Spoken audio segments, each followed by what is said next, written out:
Hello friends, welcome to my channel. ఈరోజు మన ఛానల్లో egg and tomato gravy curry ఎలా చేయాలో ఈ వీడియోలో చూసిద్దామండి.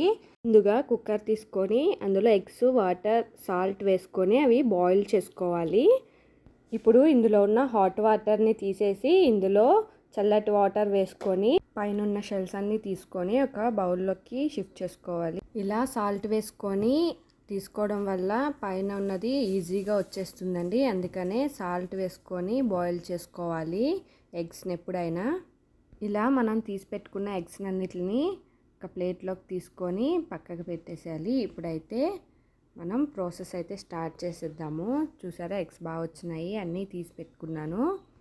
ఇప్పుడు స్టవ్ పైన ప్యాన్ పెట్టుకొని అది హీట్ అయిన తర్వాత అందులో పసుపు, కారం, ఉప్పు వేసుకొని ఒకసారి ఇట్లాగా ఆయిల్ అంతా ఒకసారి మిక్స్ చేసుకోవాలి.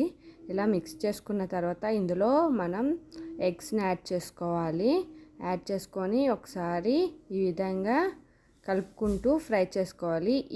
ఈ కలర్ వచ్చిన తర్వాత వీటిని అన్నిటిని ఒక ప్లేట్లో షిఫ్ట్ చేసుకొని పక్కన పెట్టుకోవడమే. అదే ఆయిల్లో 1 స్పూన్ జీలకర్ర, 1 కప్ ఆనియన్స్, 4 మిర్చీస్ యాడ్ చేసుకొని ఒకసారి బాగా మిక్స్ చేసుకోవాలి.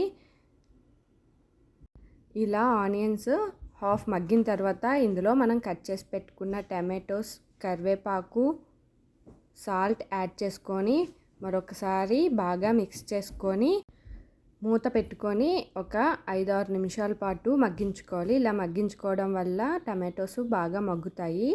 ఒక 5 నిమిషాలు అయింది, మూత తీసి చూస్తే ఈ విధంగా టమాటోస్ కూడా మెత్తగా మగ్గి ఉంటాయి.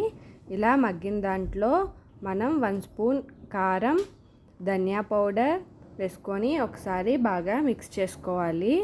ఇలా లో ఫ్లేమ్లో ఒక 10 నిమిషాల పాటు ఇలా ఫ్రై చేసుకోవాలి. ఇలా ఫ్రై అయిన తర్వాత ఇందులోకి మనం ఇందాక ఫ్రై చేసి పెట్టుకున్న ఎగ్స్ని కూడా యాడ్ చేసి నెమ్మదిగా కలుపుకోవడమే. ఎగ్స్ వేసాక లో ఫ్లేమ్లో ఒక 5 నిమిషాల పాటు మగ్గించుకోవాలండి. ఇలా మగ్గిన తర్వాత ఇందులోకి కొంచెం కొత్తిమీర కూడా యాడ్ చేసుకొని సర్వింగ్ బౌల్లోకి తీసుకొని సర్వ్ చేసుకోవడమే.